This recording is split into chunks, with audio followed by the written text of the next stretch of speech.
Ce soir-là, la rupture du jeûne du Ramadan est une grande fête pour toute la communauté de Masafer Yatta. Les femmes dansent en l'honneur de la famille Adra, qui rentre tout juste de Los Angeles. Car leur fils, Bassel, vient de remporter l'Oscar du meilleur documentaire pour son film qui raconte le combat de tout le village. Quand le film a gagné, c'était un moment à la fois émouvant et étrange. On a ressenti de la fierté mêlée à de la tristesse, car nous étions loin de notre famille, de notre peuple, dans un endroit inconnu où nous mettions les pieds pour la première fois.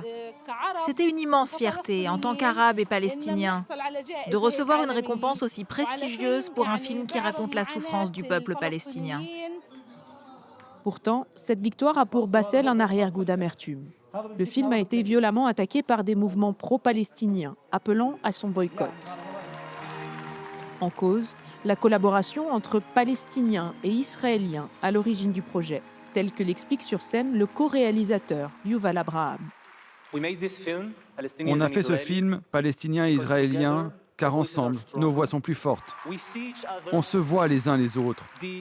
Les destructions atroces de Gaza et de son peuple doivent cesser. Les otages israéliens capturés le 7 octobre doivent être libérés.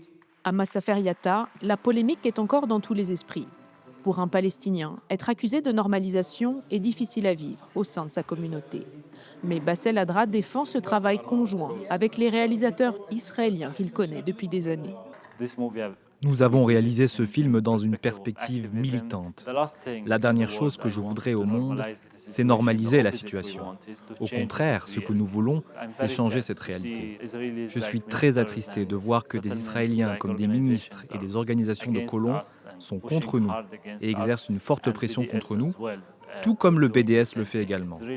C'est vraiment triste et regrettable, même si j'ai beaucoup de respect pour le BDS, son travail et ses militants. En attendant, dans les collines du sud d'Hébron, la colonisation s'étend. De minuscules avant-postes poussent entre les villages palestiniens. Des parcelles de terre sont déclarées zones militaires, rendues inaccessibles par l'armée israélienne. Et les bergers palestiniens subissent un harcèlement quotidien des colons. Chaque jour, il y a des problèmes, et particulièrement dans la région de Masafer Yatta et les villages autour d'Hébron. Jour après jour, c'est comme ça. Alors, pour faire face aux attaques, il existe ici une forme d'activisme unique entre Israéliens et Palestiniens. Je fais du volontariat à Masafer Yatta. J'offre une présence protectrice. En gros, s'il y a quelqu'un qui n'est pas palestinien avec eux quand ils cultivent ou font quoi que ce soit, c'est moins probable qu'il y ait des violences contre eux. Et si c'est le cas, je peux le filmer. Cette vidéo, filmée par Bassel Adra, date du 13 octobre 2023.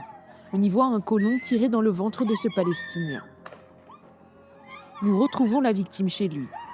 Avec eux, il y avait un soldat. Normalement, l'armée aurait dû s'interposer entre nous et lui dire de reculer. Mais elle lui a donné toute la liberté d'agir comme il voulait. 1 an et demi après, le colon qui a attaqué Zakaria n'a pas été jugé, tandis que lui est toujours dans l'incapacité de travailler pour subvenir aux besoins de ses 4 enfants. Ici, je n'ai toujours pas retrouvé 100% de sensation.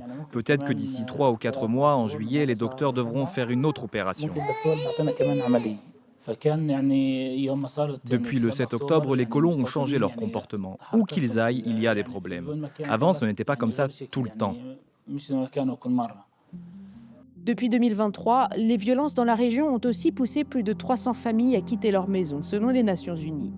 Comme ici, à Zanouta, où les habitations au loin sont toutes détruites.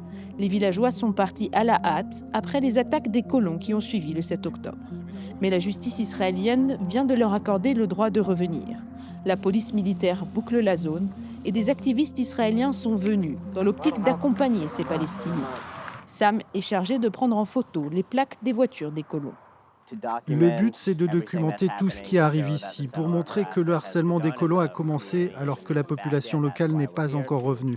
C'est pour ça qu'on est là, pour offrir notre présence, pour être des médiateurs en cas de harcèlement ou de violence des colons, et pour s'assurer qu'autant que possible, l'armée, la police et l'État vont respecter leurs obligations en suivant la décision des tribunaux israéliens.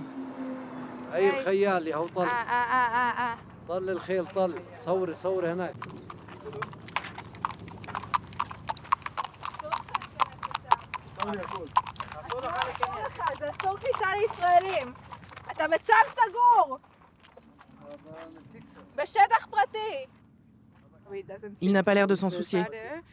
Et ensuite, il a dit « J'ai le droit de faire ce que je veux. Il n'y a rien que je n'ai pas le droit de faire. » Je suis le boss, je peux faire ce que je veux.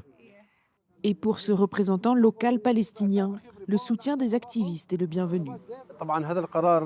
Évidemment, c'est une décision imposée par le ministre de la Défense en Cisjordanie. La zone de Zanouta est déclarée zone militaire fermée et interdite d'accès aux Israéliens, mais pas aux Palestiniens. Cette décision vise malheureusement les militants de solidarité. Nous avons pourtant vu il y a peu de temps un colon entrer à cheval, un autre en voiture, et personne, ni l'armée ni la police, ne leur a rien dit. Ce jour-là, la présence des militants pacifistes n'a pas suffi. Par peur des colons qui entourent le village, les habitants ont décidé de repousser leur retour chez eux.